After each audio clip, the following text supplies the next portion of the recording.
How's it going, everybody? Welcome to the first episode of what I hope is going to be a long-running series of me just ranting and rambling about some of the stuff I like. Today, we have an amazing Super Nintendo RPG that I've been playing recently, a fantastic television show that I've been watching, and probably one of my new favorite hip-hop albums of all time?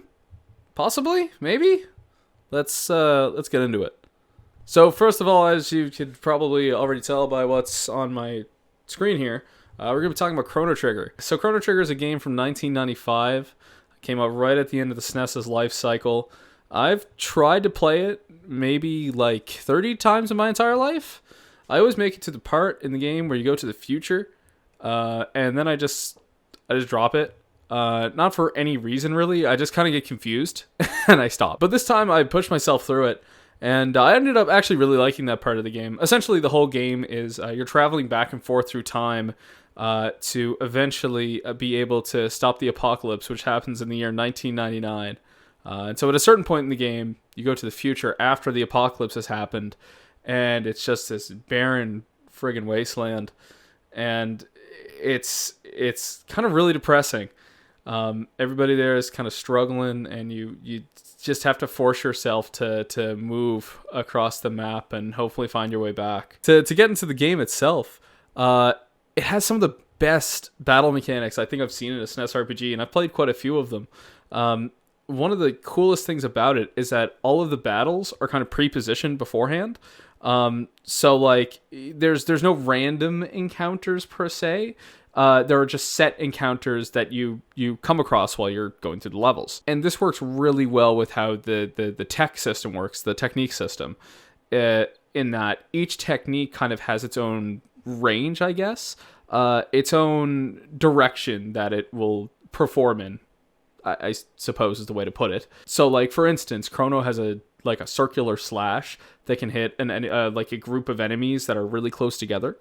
He has another attack, I think that's literally just called Slash, that fires a beam basically directly forward, which allows him to hit, let's say, 2 enemies in a line.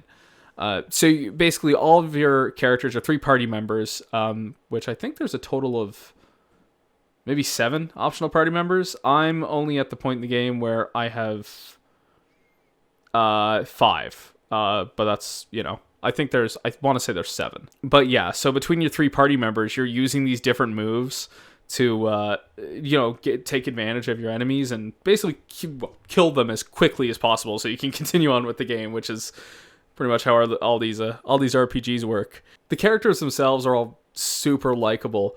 They all have these nice little relationships with each other. So, for instance, Luca, who's like a mechanic girl, she's a badass. Goes to the future and she finds this abandoned robot, and she repairs him, and you don't really know what to expect, right? You're like, oh, maybe this is gonna be like a boss or something. No, his name's Robo. He's your friend now. He joined your party. It's so sick. And his, he has this nice little relationship with Luca because of that.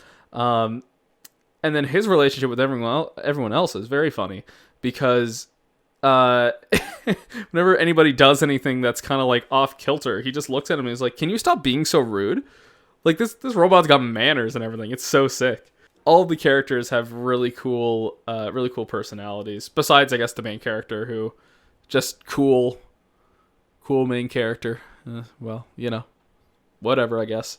But even then, he's not really the main character, but we'll get to that in a second. So there's a princess character you rescue, and her name is Marl, and she has this like really spunky attitude, which is just really fun, especially early in the game, where she's like, "Fuck you, Dad! I'm gonna go travel in time with this random dude I just met," and it's like, hell yeah, girl, you get it. It's just really fun. She's a really fun character. There's another character I just met named Ayla, maybe Ayla, one or the other. She's from 65 million BC, so you meet her back in the dinosaur age, and she is just she seems simple because obviously like they make her dialogue sound like she's from that time in the past, But man, does she ever have some heart. There's this moment in the game where this kid who she grew up with is getting really jealous because she's kind of fawning over Chrono a little bit, the main character. And he kind of runs away and he's like, oh, I'm jealous. He steals one of Chrono's things and takes off with it. And when Ayla finds him, she's not mad. She's just like, you're an idiot. Like, I love you. Like, you're my best buddy. What are you doing? Like, why would you do that? You have no reason to be jealous. And it was just like a really nice moment. And so she's grown on me quite a bit. But now we're going to talk about my favorite character. Fucking Frog. Fucking love Frog. You know how I said called Chrono? Like, your character is the main character? No. No. No. This is a SNES RPG in 1995. Like, come on. That's not happening. The main character is this little frog man who you meet in, I think it's 600 AD. So he's from like the medieval era. And he is like the hero of legend. He basically inherits it from his dead comrade, and then gets turned into a frog. But like you have to like piece together the essentially the master sword of this game for him. You have to reforge it for him, and then he uses it. So like he's like the hero of legend. It's not even the main character. It's like this weird twist for a SNES game. It's something I honestly like. I knew it was coming, but if I didn't know it was coming, it would have fucking blown my mind. There's two more things about this game I wanted to mention. One is about the technique system again, which is that with your party, each of your party members can perform like dual attacks, and then a triple attack. You know, because you have three people, three members in a party. It makes for some really cool combinations that really expand the gameplay, and I think it's what makes it. I find with a lot of SNES RPGs, the gameplay can get kind of boring because we're still in the stage of RPGs where they're taking little risks with their gameplay, but like not really enough to make it super interesting. But this one is the technique system, the way it works. It's amazing. So for instance, like Marl and Chrono can use a move that boosts her healing spell to not heal only one person, but like three people. And Chrono like carries it on a sword as he spins around. The animations for all these are really nice too. They're all very cool. You know, each pair of characters has their own abilities they can use with each other. Chronos and Frogs, it's like a dual attack. Like they take their swords out and slice the opponent together.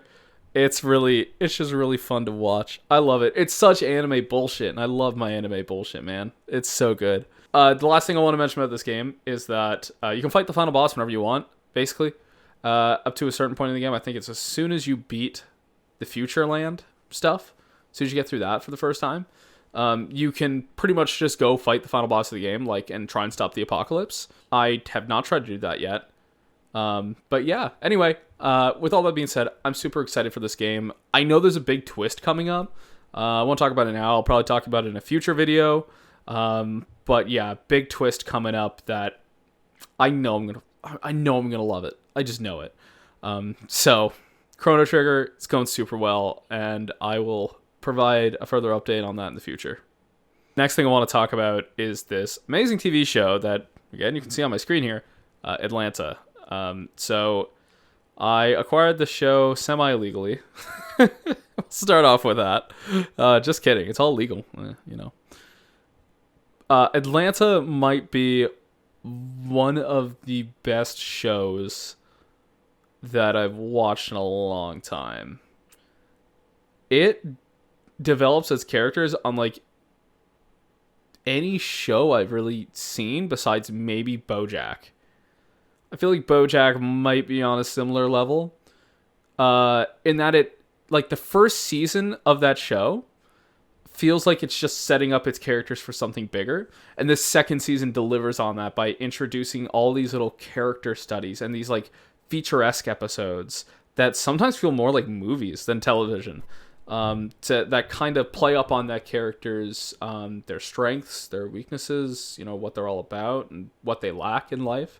It's honestly just fantastic to see. The whole idea is that there's this dude, Ern, he drops out of Princeton, and he wants to start managing his cousin, who's a rapper. His name's Paperboy. And essentially the whole show is their misadventures of, you know, navigating the Atlanta rap scene. So let's talk about a little bit about the main character, Ernest.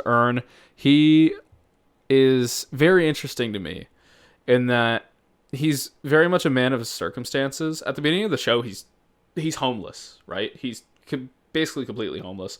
He stays with his like on and off again girlfriend slash baby mama sometimes, and other than that, he's kind of a dick. Not a very nice dude.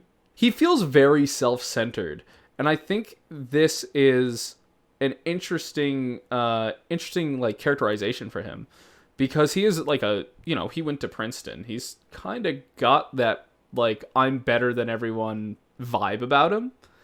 But it's constantly being put into check by like either other characters, like his on and off again girlfriend Van, or Paperboy, or even just his circumstances. The fact that he's homeless and the fact that he has things happen to him that he can't really stop. For a lot of the first season, he's dead broke. I think only now I'm getting into the first couple episodes of the third season.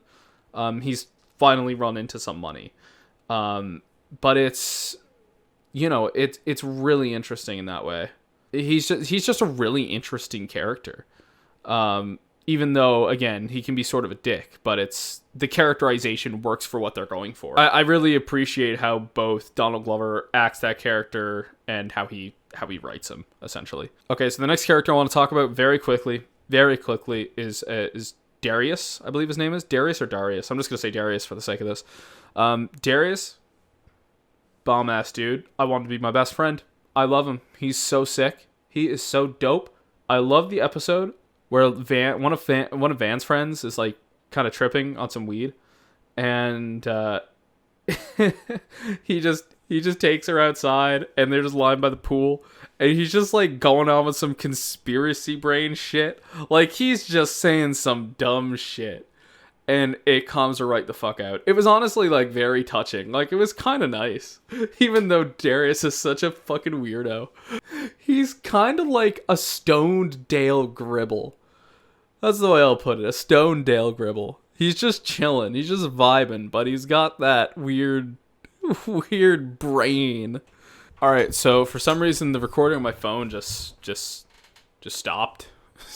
I was finished this video, and then I checked, and it stopped partway through my Atlanta portion. I want to talk about Paperboy. So Paperboy is my second favorite character, just behind Darius here. So Paperboy is kind of portrayed to be like really lackadaisical. He basically just gets a whiff of success because he does this one song that gets like semi-popular. And for the first two seasons, you don't really see him do much else career-wise. Like, they're definitely making small moves, but it seems more to be Earn making these moves than it is Paperboy, if that makes sense. And it kind of just goes to characterize Paperboy as kind of lazy. Until this one episode. I think it's season 2, episode 8. Basically, Paperboy goes out for just goes out for a day with a social media influencer he knows, and they go for a manicure, and they basically have this big argument over what's real. What's real, is it more real to constantly be filming your life for people on the internet, like the social media influencer, or is it more real to do what Paperboy does, which is, drop a track and, when fans come to greet you, kind of shy away and want them to leave and just kind of be in the shadows about it all, like have that privacy still. It's like he's still coming to grips with the fact that he's a public figure now. And it progresses to the point where he just gets mad, he storms out, and he's just walking home on the streets, and he gets beat up by a bunch of kids. They chase him off, shooting a gun at him. He runs into the woods to escape them. And he meets, I guess it's like a homeless dude. He seems, somebody who is mentally unwell, who looks to be mentally unwell. Essentially, this man just follows him through the entire forest, just chirping at him, just saying shit to him. And Paperboy doesn't really do much about it. He kind of yells at him, and he tells him to stop following him, and he threatens to beat him up, but he doesn't do anything. Until He sits down for a moment to catch his breath, and he starts talking to the man, kind of friendly-like, and the man pulls a box cutter to his throat, and basically just says to him, "You have to act. You have to act, or you're gonna die. You will die if you don't do something." And he manages to get out of that situation, but you're kind of left with this feeling that like that dude wasn't just talking about this situation. That dude was talking about Paperboy as a person. He has to get his shit together. He can't let this moment go. And going into the third season where he's on tour, you kind of see that switch flick. And man, and well, the next episode, I believe it is, he's making plays. He's telling Ern that he needs a new manager because he's sick of the shenanigans they get in. He wants to find the success. He's ready to step it up. It's just really interesting characterization because it's more so in the background than it is the foreground. It doesn't treat the viewer like this is their first experience with media, which I appreciate. I've had a lot of shows, like, even if their themes are really interesting, really good, and their characterizations are great, it's also overt that it feels like it's spoon-feeding you, and this show doesn't feel like that at all. It's all very subtle, and I really enjoy that. So the last thing I want to talk about today is Igor. So I only listened to this album for the first time this week. Yeah, that's fine. Throw your tomatoes, whatever. It's blah, blah, blah, blah. I had listened to a couple tracks from this, and it just so happens those are the two tracks we'll be talking about today. But I only listened to a couple tracks previous to listening to the full album. But this album, man, I don't know. It's this great blend of hip hop and I guess like R&B, and it just a bit of soul. Yeah, man. So this is an album made by Tyler, the Creator. I believe it came out in 2019. And there's a really interesting story behind the first single I want to talk about. I just read on Wikipedia before I started this. He apparently tried to sell this single off to Rihanna and Justin Bieber, and they didn't want it, which is a shame because this single friggin' slaps, man. Oh, it's so good. It is so deadly. It's called Earthquake, one or the other. I don't really know. Oh, it just has this amazing hook. It's just, baby, you make my earthquake. You make my earthquake. And it's like, it's so smooth. And Tyler's voice is really unique too. So it adds that like extra, it's kind of, I feel a little bad for saying this because it sounds like I'm making fun of him, but it sounds a little goofy. Like just a tad. But like, it adds this, it feels genuine. It feels so genuine. Like it sounds straight from the friggin' heart. And, it's an album, essentially, it's a gay album.